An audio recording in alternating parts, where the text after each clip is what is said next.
পটুয়াখালী সরকারি কলেজের শিক্ষক এবং শিক্ষার্থীদের সাথে সাথে নবাগত পুলিশ সুপারের মতবিনিময় সভা অনুষ্ঠিত হয়।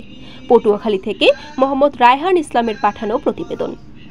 পটুয়াখালী সরকারি কলেজের শিক্ষক এবং শিক্ষার্থীদের সাথে সাথে নবাগত পুলিশ সুপারের মতবিনিময় সভা অনুষ্ঠিত হয়েছে।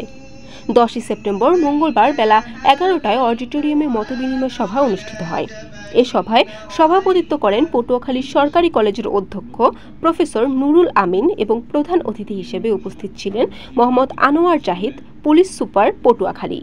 প্রফেসর রুহুল আমিন বৈষম্যবিরোধী ছাত্র আন্দোলনে নিহতদের জন্য দোয়া করেন এবং কলেজের সার্বিক বিষয় নিয়ে আলোচনা করেন।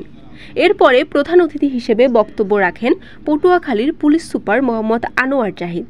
এ সময় জেলার সার্বিক আইনশৃঙ্খলা, মাদক যানজট সহ বিভিন্ন বিষয়ে কথা বলেন। তিনি বলেন, পটুয়াখালী জেলায় কোনো অপ্রীতিকর ঘটনা ঘটলে, যেমন মাদক, ইফটিজিং বা ছিনতাইয়ের মতো ঘটনা ঘটলে ওই থানার ভারপ্রাপ্ত কর্মকর্তাকে অবহিত করার জন্য অনুরোধ করেছেন। এক্ষেত্রে জেলা পুলিশ সুপার আইনানুগ ব্যবস্থা নেবেন। এরপরে শিক্ষার্থীদের কাছ থেকে প্রশ্ন শোনেন এবং তার সমাধানে আশ্বাস দেন।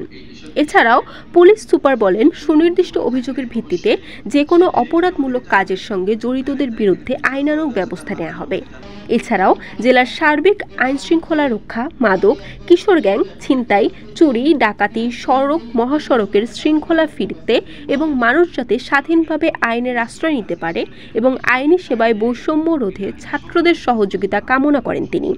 এ সময় সভায় উপস্থিত ছিলেন পটুয়াখালী অতিরিক্ত পুলিশ সুপার আহমদ মাইনুল হাসান ও পটুয়াখালী সদর থানার অফিসার ইনচার্জ মোহাম্মদ জসিম উদ্দিন সহ পটুয়াখালী সরকারি কলেজের উপাধ্যক্ষ প্রফেসর ডক্টর মতিউর রহমান সহ উক্ত কলেজের বিভিন্ন ডিপার্টমেন্ট প্রধান।